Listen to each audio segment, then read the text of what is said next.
and thank you for tuning in to RealEstateSINY.com's weekly mortgage and economics segment.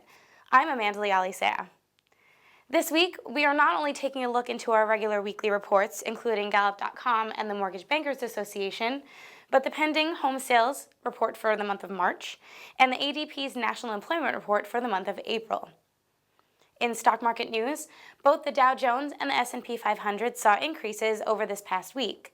The Dow Jones opened on the 24th of April at 16,503, decreased to 16,450 midweek, and rose back up to 16,580 closing out the week, an increase of almost 80 points. The S&P 500 rose 1 point, opening on the 24th at 1,880 and closing out the week at 1,885.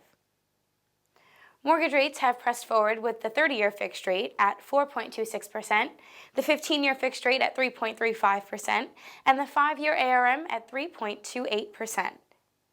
Gallup.com released their weekly economic confidence report for the week ending April 27th. It details that confidence dropped slightly, bringing it to negative 17.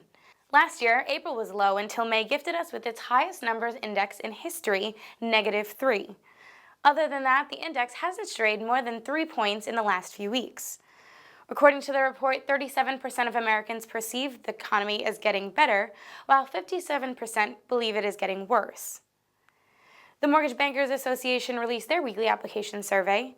According to their reports, the MCI applications decreased 5.9% for the week ending April 25th and 5% on an unadjusted basis. The refinance index decreased 7%, its lowest since July of 2009. The seasonally adjusted and the unadjusted purchase index decreased 4%. March's pending home sales report was released this week, revealing that after some time being stagnant, home sales have finally risen in March. The report reveals an increase of 3.4% for the month of March, bringing it to 97.4%.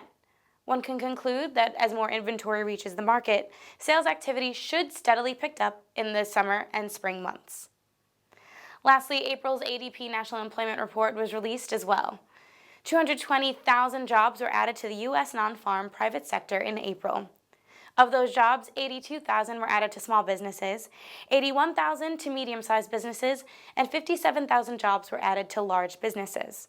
According to the report, of the 220,000 jobs, 77,000 were added to professional and business jobs, while 34,000 were added to trade, transportation, and utility jobs. Should employment rates continue to rise, we can hope that the amount of homes on the market will continue to increase as well. Great news for potential buyers. That's it for this week. Thanks for tuning in, and be sure to follow us on all of our various social media platforms with links below in the description.